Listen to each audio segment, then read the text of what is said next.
जय श्री राम। वेदांत ज्योतिष बाय नमिता में आप सभी का स्वागत है।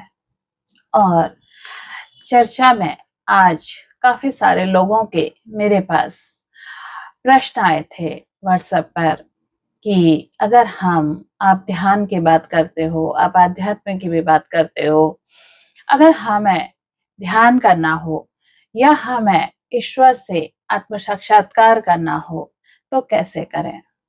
इसी बीच एक स्त्री का मेरे पास फोन आया, बोली मैडम हमें ईश्वर का साक्षात्कार कैसे होगा। मैंने उनसे प्रश्न किया, आपको ईश्वर का साक्षात्कार क्यों करना है। इस बात का उनके पास कोई उत्तर नहीं था। फिर भी उन्होंने अपनी जिद करी कि आप क्या जन्म कुंडली देखकर ये बता सकते हैं इस जीवन में क्या मैं ध्यान की तरफ जा पाऊंगी, क्या मेरी साधना सफल होगी। आपको पता है ये सब चीजें हम अपने कर्मों के साथ लेकर आए होते हैं। हम कितना ध्यान कर पाएंगे, क्या हम सारा जीवन अपने परिवार के चक्र पे ही रह जाएंगे, लास्ट सांस भी हमारी पारिवारिक जिम्मेदारियों को उठाते उठाते ही निकल जाएगी। ये सब चीज हमारी जन्म कुंडली हमें बता देती है। कैसे, वो मैं आपसे चर्चा करती हूँ। लेकिन उससे पहले अगर आपने अभी तक ये चैनल सब्सक्राइब नहीं किया है तो आप चैनल को सब्सक्राइब कीजिए, लाइक कीजिए, शेयर कीजिए। ऐसे तमाम जानकारियां आपको मेरे प्लेलिस्ट पर जाकर मेरे इसी चैनल पर प्राप्त हो जाएंगी, इंस्टा पर भी प्राप्त हो जाएंगी और मेरा फेसबुक पेज नमिता सुयाल, वहां भी आपको ये सारी जानकारियां प्राप्त हो जाएंगी। चलिए चलते हैं हम आज के बेहद रोचक और एक ऐसा विषय जिसको शायद काफी लोग जानना चाहते हैं और इन चीजों से अनजान रहते हैं। हम हमेशा जन्म कुंडली के केवल 12 हाउस में से 2 या 3 हाउस की बात करते हैं, बाकी हाउस हम लोग छोड़ देते हैं। आपको पता है ध्यान, साधना, इन सब के लिए सबसे पहले कौन सी चीज जरूरी है। इसके लिए सबसे पहली चीज जरूरी है प्रेम। आप अगर किसी से प्रेम नहीं कर सकते हैं तो आप ध्यान नहीं लगा सकते, आप साधना नहीं कर सकते हैं। ये प्रेम, अगर आपने किसी व्यक्ति से ऐसा प्रेम किया है कि आप उसके बिना रहने की कल्पना भी नहीं कर सकते हैं, आपको लगता है अगर मैं इसे छोड़ूंगी या छोड़ूंगा तो मेरी दुनिया खत्म हो जाएगी। ये प्रेम मोह है बांधने वाला, लेकिन ये भी 5th हाउस से देखा जाता है। अब सबसे पहले जो मैंने आपसे प्रेम की बात करी, क्यों करी, क्योंकि प्रेम ही 5th हाउस है।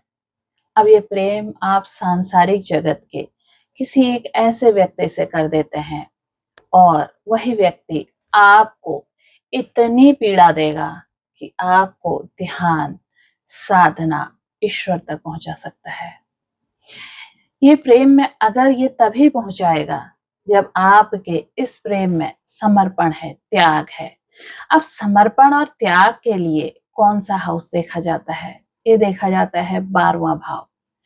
आप किसी से प्रेम करते हैं, उसने आपने इतना उस व्यक्ति से प्रेम किया कि उसने आपको नफरत, घृणा ये सब दी, लेकिन आपका प्रेम सिर्फ समर्पित रहा और उस समर्पण ने आपको ईश्वर के धीरे धीरे धीरे ईश्वर के करीब पहुंचा दिया। ये 12वां भाव है। अब अगर आप देखें 5वें से 5वां नवम भाव आ गया और अगर हम नवम से 5वां करें तो 12वां भाव आ गया। अब ये 5वें से 8वां भाव भी हो गया।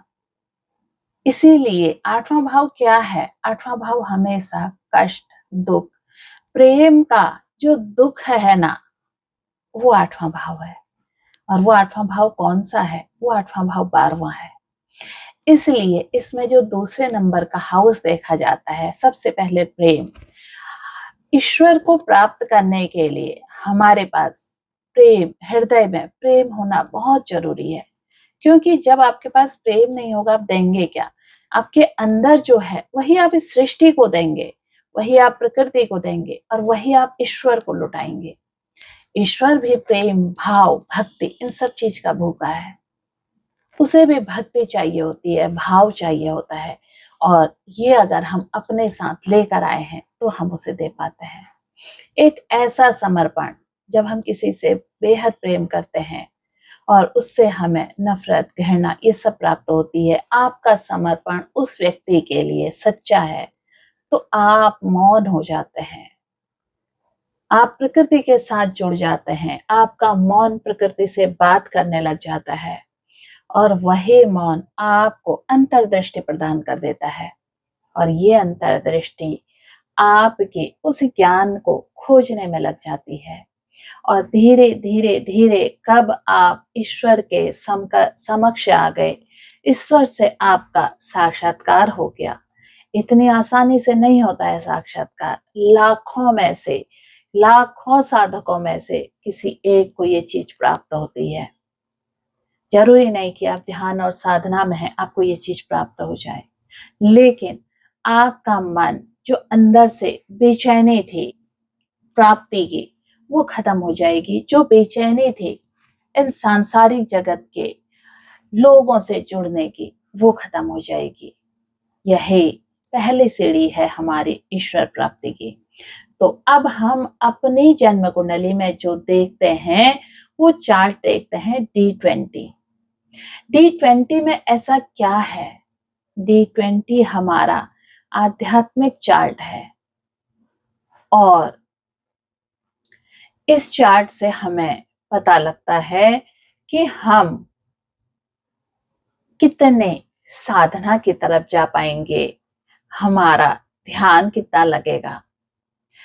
और जब D20 का लग्नेश आपका सपोज, कई बार ऐसा होता है आप D20 का चार्ट में देखते हैं लग्नेश अगर नीच का है या लग्नेश उसी के 12वें भाव में गया है, 8वें में गया है, 6ठे में गया है, तो घबराइए नहीं, ये आपको उच्च साधना देगा, बहुत गहरी साधना देगा और इसी जीवन में आपको ईश्वर क्या है ये तो पता चले न चले, लेकिन मेरा जन्म क्यों हुआ है, मैं इस धरा पर क्यों आई हूं, मेरा आने का उद्देश्य क्या था, तो आपको अपने हृदय के अंदर वो सारे उत्तर प्राप्त हो जाएंगे।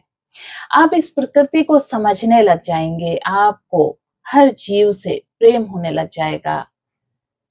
आप हर बच्चे पर वैसी ही दया करने लगेंगे जैसी दया आप अपने बच्चे पर करते हैं। हर व्यक्ति पर वही करुणा आप करने लग जाएंगे। तो ये चीजें हमें इससे प्राप्त होती हैं। अगर आपके साथ ऐसा है और इस तरह की चीजें आप हो रही हैं तो आप साधना की तरफ बढ़ रहे हैं। अब और जब हमें ये समझ में आ जाता है कि मेरा जन्म क्यों हुआ है, फिर हम अपने ही अंदर खोजने लगते हैं उस ईश्वर को। इसके लिए हम कोई भी शुरुआत में नाम लेते हैं, वो नाम किसी का भी हो सकता है। किसी का भी नाम लेकर हम ध्यान शुरू करते हैं। धीरे धीरे धीरे हमें अपने अंदर महसूस होने लग जाता है कि ये नाम जब काम कर रहा है, फिर हम उसकी जो छाया है वो महसूस करते हैं। आवाजें सुनाई देने लगती हैं, पूरा वातावरण ऐसा लगता है कि संसार में, इस सृष्टि में प्रेम के अलावा कुछ बना ही नहीं है। मन से घृणा, नफरत ये सब खत्म हो जाती है। फिर आपको उस नाम की भी जरूरत नहीं पड़ती है। आप इस सृष्टि में हर चीज में आपको उसी नाम के दर्शन होने लग जाते हैं। आपके हर सांस में वो चलने लग जाता है। फिर हमें अपने जन्म का मूल समझ में आ जाता है। क्या हमने केवल इस सृष्टि में भोग के लिए जन्म लिया था, नहीं, हमने अपने आप को जानने के लिए जन्म लिया था। किसको जानना था? उस सोल को, वो आत्मा जो हमारे अंदर है। और जब हम जिस दिन उस आत्मा को हम जान जाते हैं, यहीं से हमारी यात्रा पूरी होती है अगले चरण के लिए। फिर हम बढ़ते हैं। ये पहला चरण होता है, पर अधिकांश लोग पहले चरण में ही भटक जाते हैं। इस चरण में बहुत सारी ऐसी चीजें होने लग जाती हैं जिसे एक तरह से हम चमत्कार कहते हैं। ये चमत्कार इस तरह के होते हैं, आपके पास कोई रोगी आता है, वो ठीक होने लग जाता है। आपके पास कोई कुछ मांगने आता है, आप उस पर कह देते हैं कि हाँ ये हो जाएगा, उसकी चीजें हो जाती हैं। और वो आपको बताते चलते हैं कि हमारी ये चीज हो गई, ये चीज हो गई। फिर आपको लगता है अब मुझे इस सृष्टि को दिखाना चाहिए कि मेरे पास इतनी ताकत है। इस दिखाने के चक्कर में हम फिर वहीं फंस जाते हैं, उससे आगे की यात्रा नहीं कर पाते हैं। असल में आगे की यात्रा वही कर पाता है जो फिर दोबारा से इन सब चीजों को लेने के बाद इस भौतिक जंजाल में नहीं पड़ता। बहुत मुश्किल होता है इस भौतिक जगत से बाहर निकलना। ये भी ईश्वर करते हैं, हमारे फिर पुनः परीक्षा में डाल देते हैं और इसी भौतिक जगत से फिर जोड़ देते हैं लोगों का। इसके बाद क्या होता है ना, अहंकार का भी जन्म होता है। लोगों से हमसे जुड़ना, उनका प्रणाम करना, उनका अभिवादन करना, उनका सम्मान देना, ये सब हमें गर्वान्वित करने लग जाता है। और जब हम इन सब के चक्करों में पड़ जाते हैं तो फिर हम धीरे धीरे धीरे भूल जाते हैं मेरी यात्रा कहाँ तक थी, मैं कहाँ तक पहुंची थी।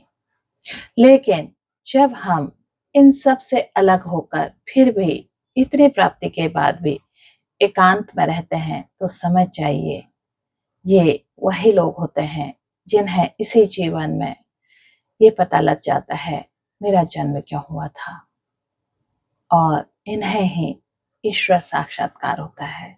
ये बिरले लोग होते हैं, पर जब हो जाता है तो इनकी यात्रा पूरी हो जाती है, इनकी आत्मा परमात्मा में लीन हो जाती है। अब ये सारी चीजें ना हमें हमारी जन्म कुंडली से बिल्कुल पता लगती हैं।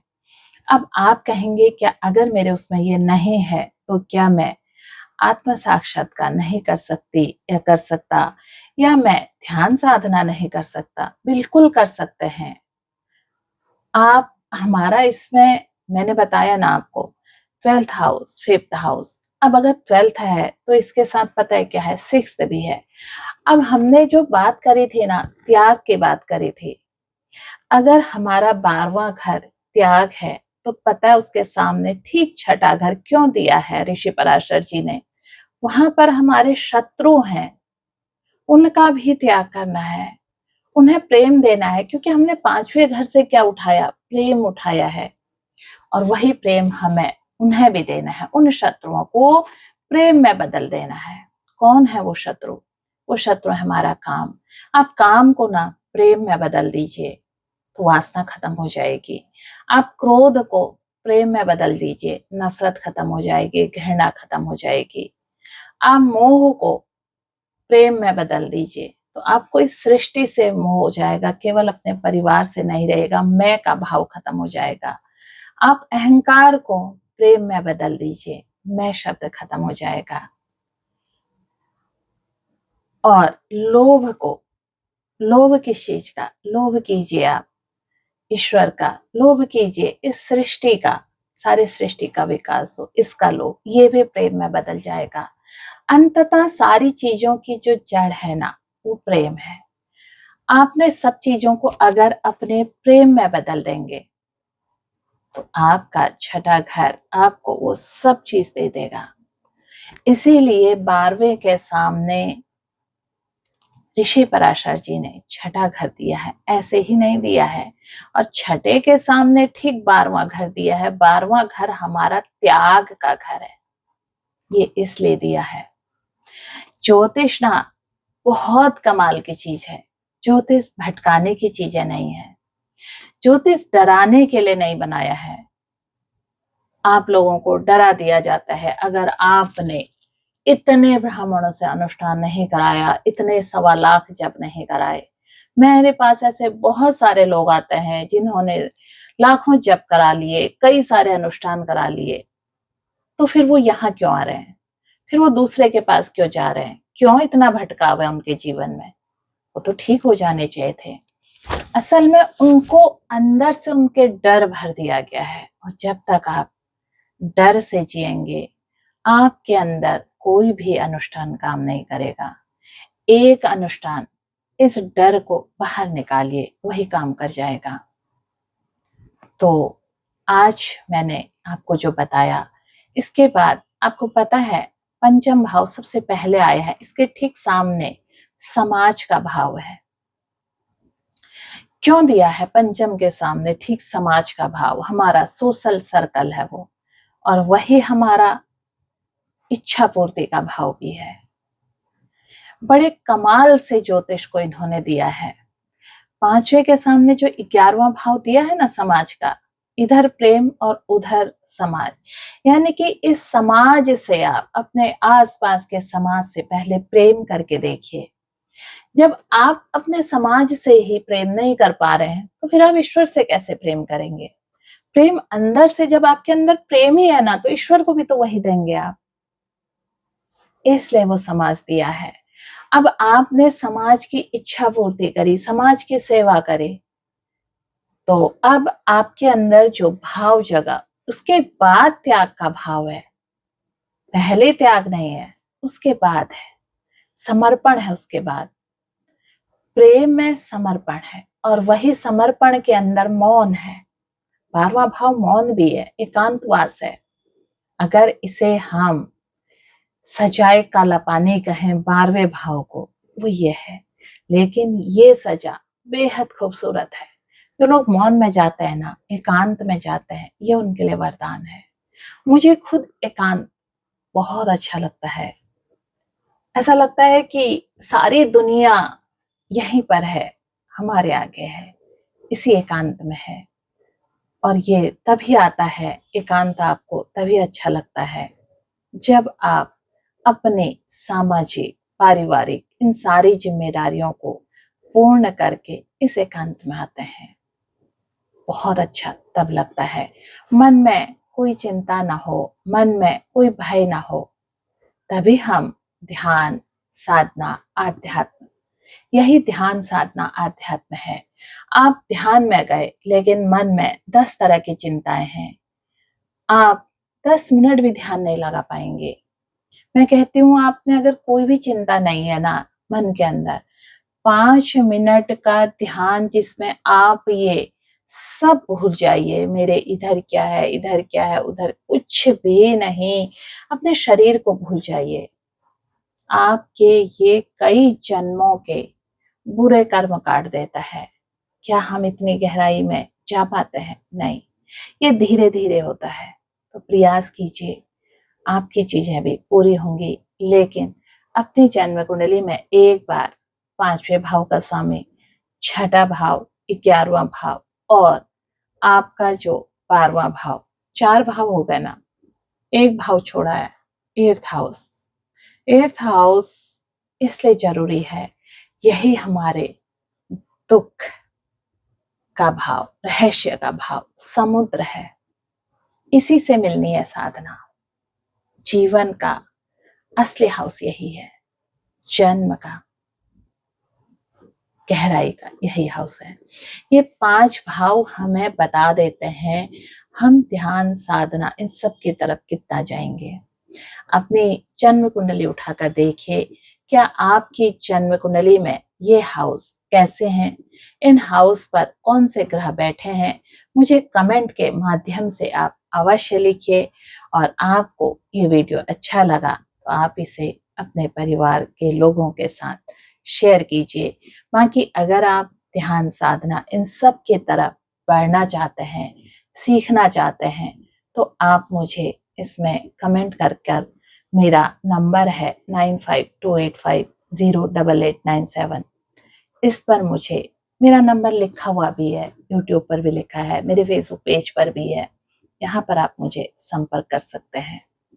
जन्म कुंडली भी अगर आपने दिखानी है, उससे भी पूछना है, तो वो भी संपर्क कर सकते हैं। फिर मिलती हूँ मैं एक नई जानकारी के साथ। तब तक आप सभी को जय श्री राम, नमस्कार, धन्यवाद।